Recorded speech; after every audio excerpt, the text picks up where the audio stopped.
Hello and welcome to Healing from Within.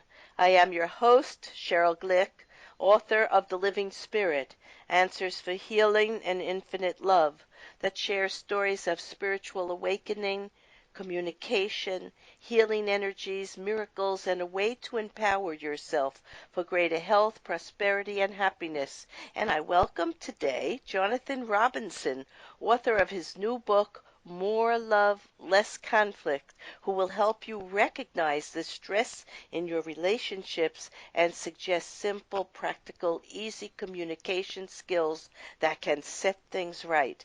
Hello, Jonathan, and thank you for joining us again on Healing from Within. Hi, Sheryl. It's good to be back. Great. Listeners may go to my website, SherylGlick.com, to hear Jonathan in a previous episode discuss another of his books, Finding Happiness. So please go to the radio page, March 23rd, 2015, to hear his last interview on Healing from Within.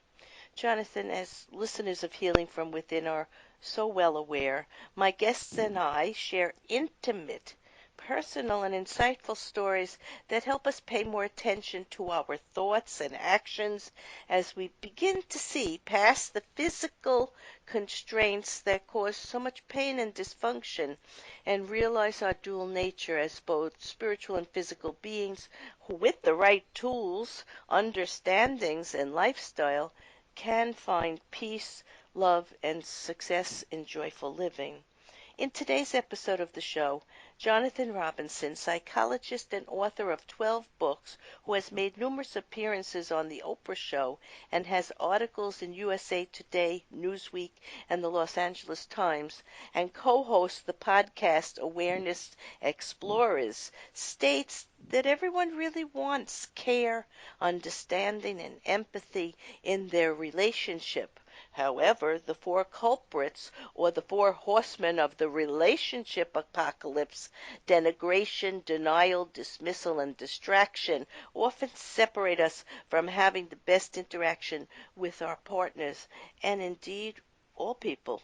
We will discover some of the 30 simple ways to implement practical communication strategies to dissipate the tension, create more connection, and ramp up the love.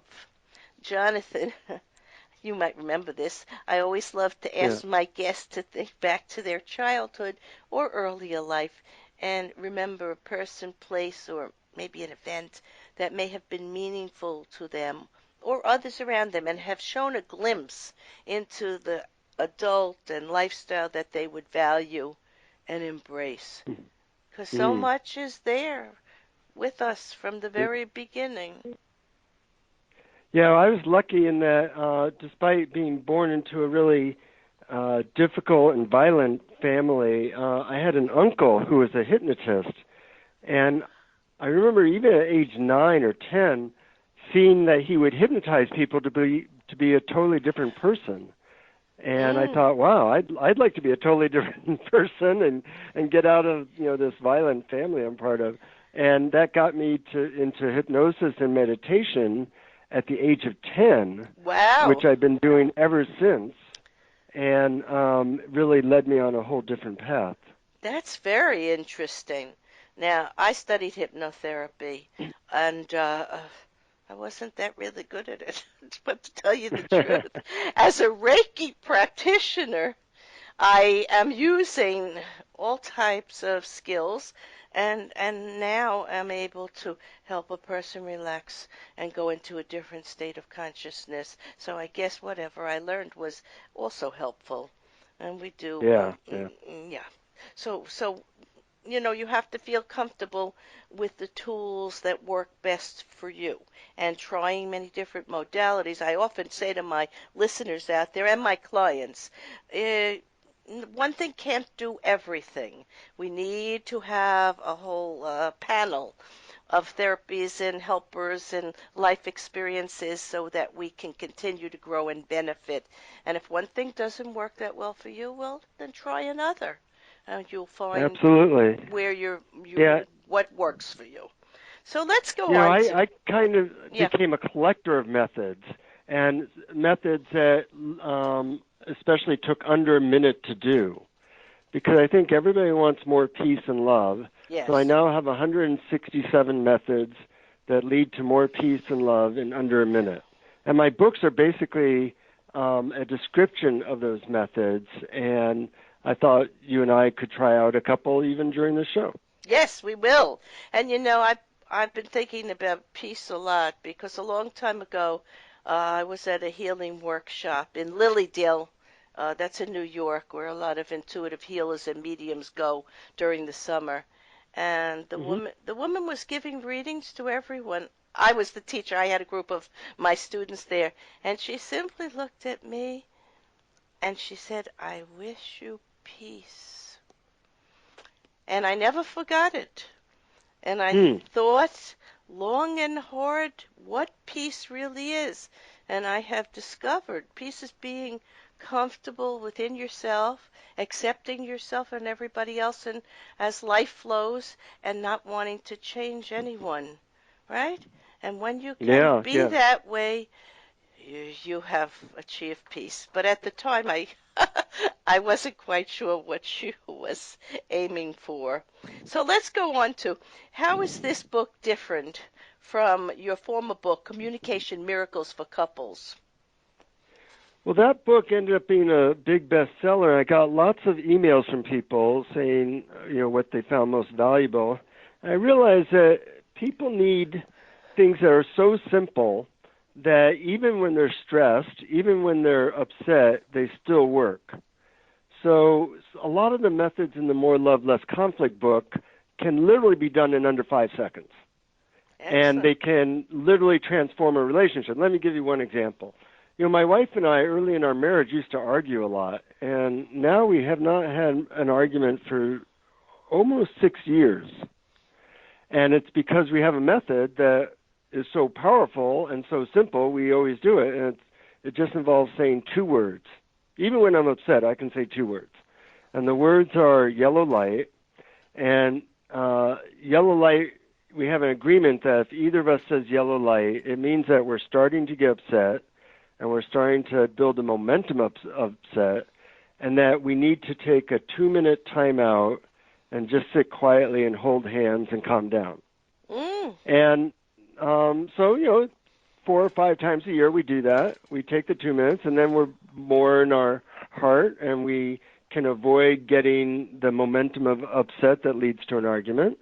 So we now haven't had an argument in almost 6 years. So that's an example of how simple some of these methods are, yet how transforming they can be, because we used to, have nasty drag down I know. fight. Once you get engaged in the energy of negativity, it's very hard from your emotions running amok with you. So, I always say to my clients when they see something that makes them feel in their body uncomfortable, say they see 2 people arguing in the office. Instead of engaging, take a breath, step back, and walk away if you have to. Because if you get into it, then it's going to just escalate. You're not going to be able to change them because they need to have that experience at that moment. And if we just take a breath and the moment passes, very often we don't even realize what we were getting upset about. So, we saved ourselves a lot of grief and a lot of pain within our body that we just don't need. So I like that very much. So you give also a couple of other methods that I liked a lot. There was the method, If You Really Knew Me, and then the second method was the appreciation practice. So tell us something about that. Sure. Well, studies show that the number one predictor of how happy couples are is the number of appreciations they give to each other. So I suggest that once a day you fill in this sentence, and it is something I notice about you that I appreciate is.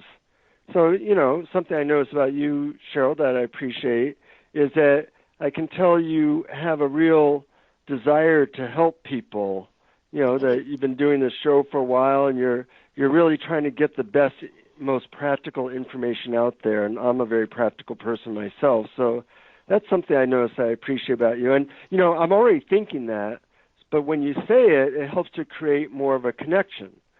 And I actually have Siri on my iPhone remind me to do this because sometimes I get caught up in work or whatever. Mm. And my wife really likes it that every day I'm saying some kind of sincere appreciation to her because there's so much there to appreciate.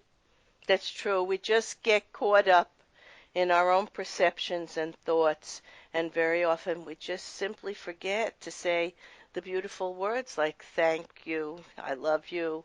That was great that you thought of me. And that was great that you just said that to me too. I do appreciate what you said.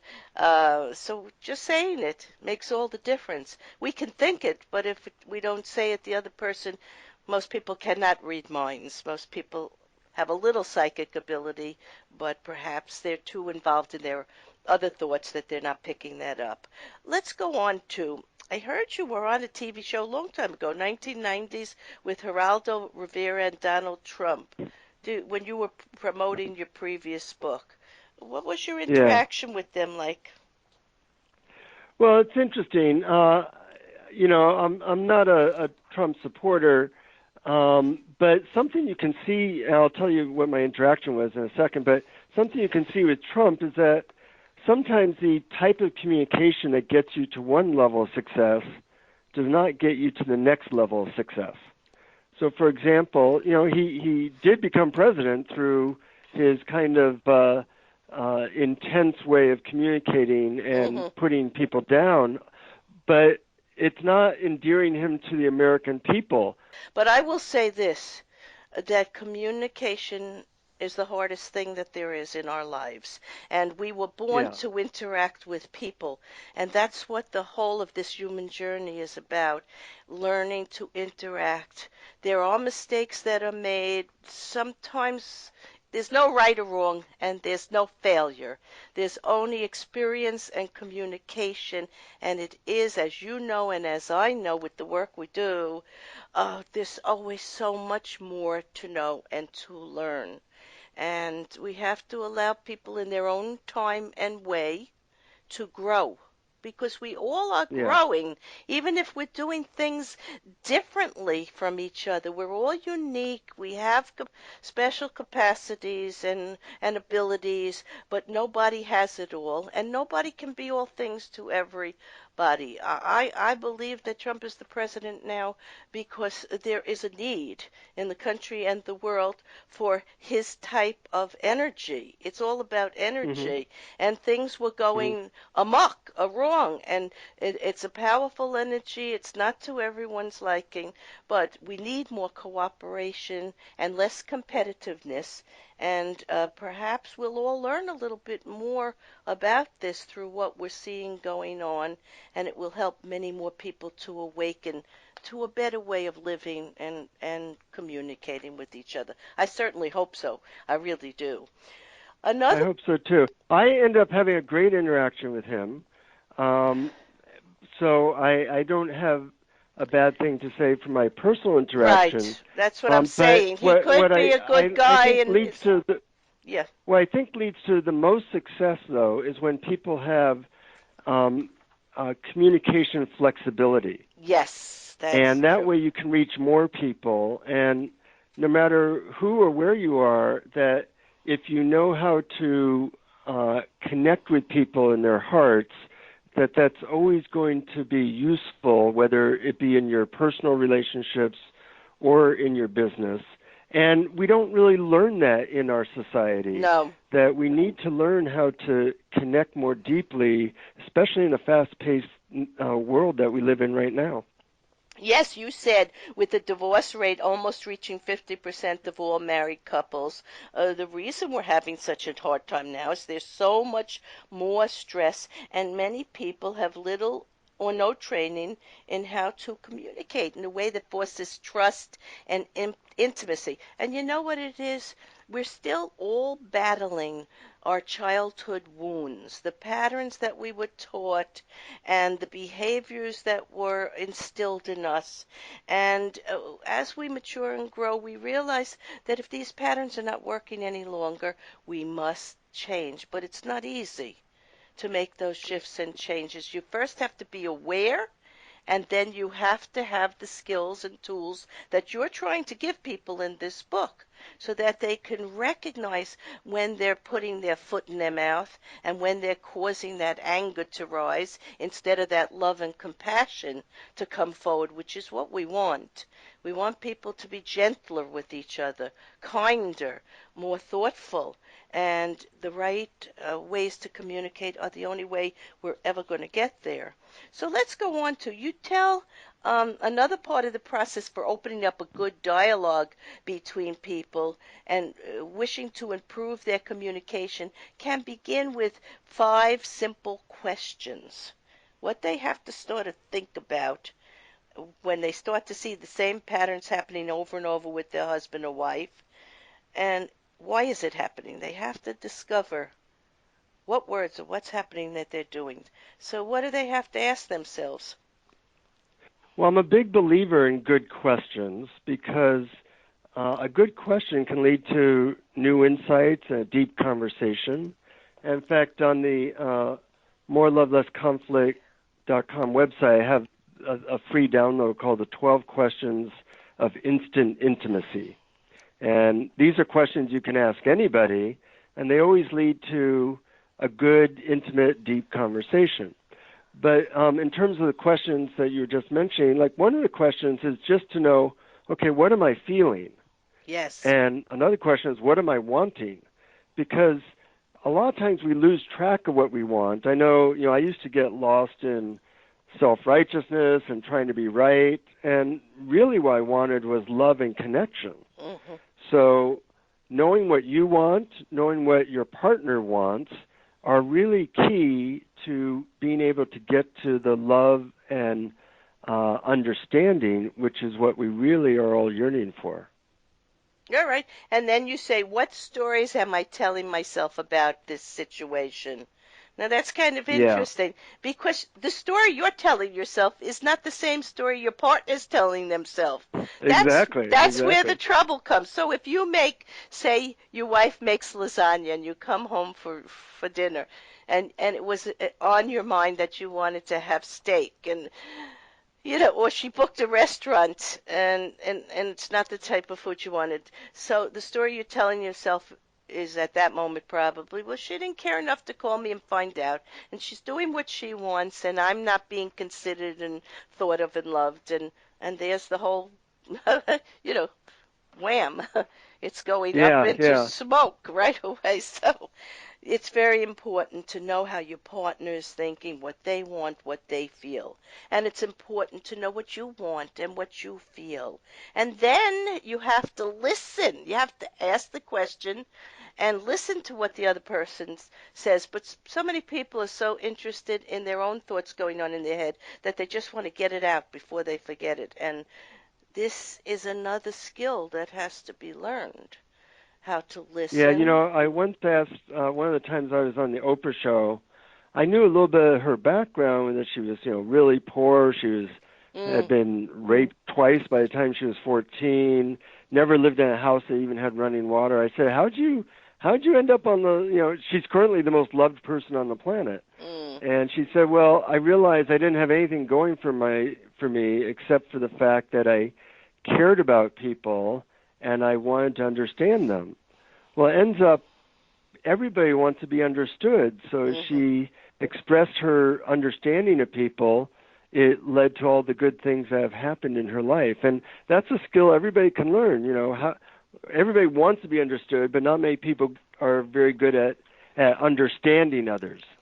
So if you get good at helping your partner or friends feel understood, they will love you and adore you because you're satisfying one of their most basic needs. Yes, if we look past what we need in the moment and become a little more selfless and just want to share and give to people and make them happier, we can work at that too. That doesn't come Yeah. naturally to a lot of people. But when you see that that's the key to feeling good yourself and success, you can work towards that. Now, as a psychotherapist, you see a lot of couples in counseling.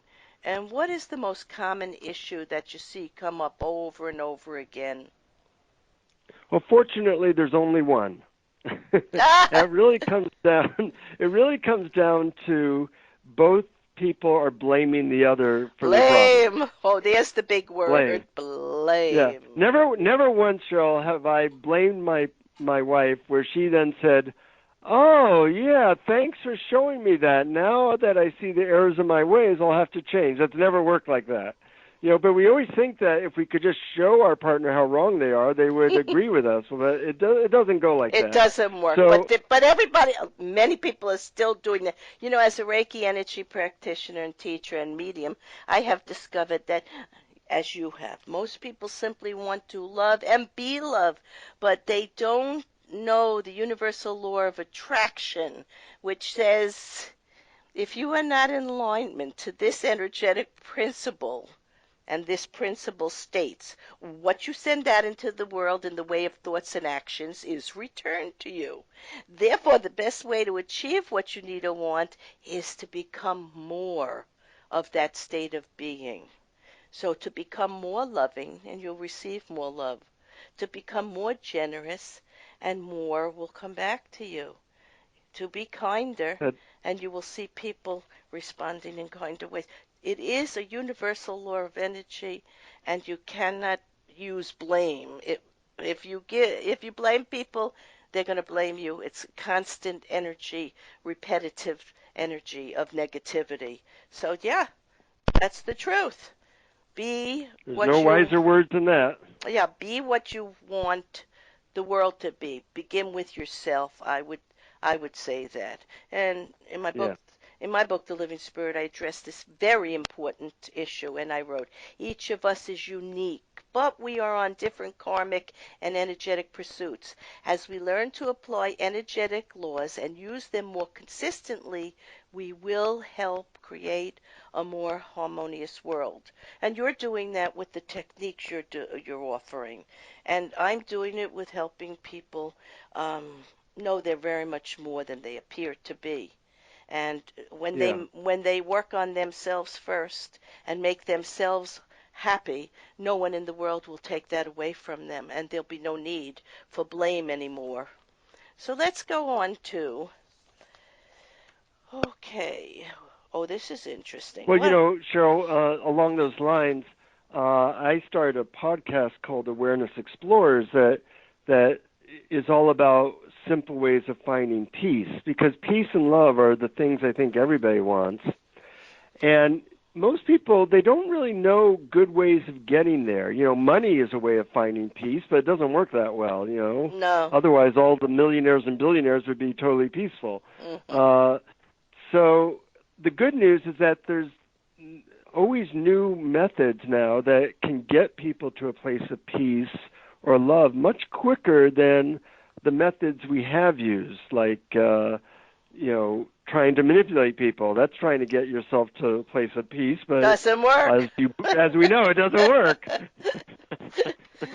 It's not in my nature to do that, but I see a lot of people using that, and Right. I observe it, and I say, oh, it's so sad that they don't know who they are. They don't know they're an energy being having a physical life. They don't know the personal power they have to create a great life for themselves, and in the interim, help all the people around them. Because when you give that energy out, that light from your heart, that goodness, that peace, actually, then it affects everyone and everything.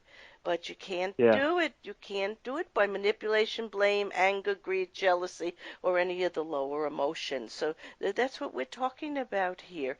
So, oh, you Mhm. do talk about this too. It's very interesting. What effect do you think smartphones and Yeah. social media is having on communication skills now? This is a serious problem. So, Yeah, I call smartphones WMDs, not weapons of mass destruction, but widgets of mass distraction. And what we have with social media and smartphones and texting are all very superficial forms of communication, which they have their place, but 1,000 Facebook friends does not equal one really good friend by your side. And what we need to go for is quality, not quantity. And there's a really good feeling when you have a deep, intimate conversation with somebody that is not fulfilled when you just send a bunch of texts or emails. Yeah, I'm finding them less than satisfying. And yeah, we're here on this planet in this life to learn to interact with others from our heart energy and our mind and spirit. And if we're not doing that, we're wasting this whole lifetime, actually. So we have to get Yeah. back to what's really important, the interactions.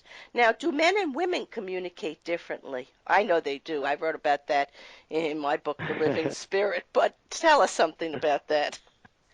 Well, they do, and studies show that, in general, they actually use different parts of their brain a lot of time. Yes. And really quickly, men tend to be more result-oriented in their communication, and women more empathic. And I give information in the More Love, Less Conflict book about how to speak the language of the opposite sex so you can have more success with them. Because if you're a man and you only know how to speak to men, then you miss half the human race. And likewise with a woman. So trying to understand how the other sex thinks and what type of communication they most prefer makes you much more successful with the opposite sex. Yes, and you also mentioned a book that I'm very well aware of, The Five Love Languages by Gary Hmm. Chapman, and he describes Yeah, the five primary languages in which partners give and receive with words of affection, acts of service, receiving gifts, quality time, and physical touch, and everyone's different. And if you're giving your partner one but not what they really need, it's not going to be effective. So there's a lot for us to learn individually about what people need, not what they want so much. Wants can change, but needs are basic to fulfilling our life plan and our destiny. So I want to thank you, Jonathan Robinson, author of More Love, Less Conflict, for sharing decades of research, practice, and interest in observing life, relationships, and the challenges that exist for most of us as we learn to understand our emotions, goals, and dreams, and how to manifest or create our best life story. And it's only through practical, workable communication skills that we can improve ourselves and the world.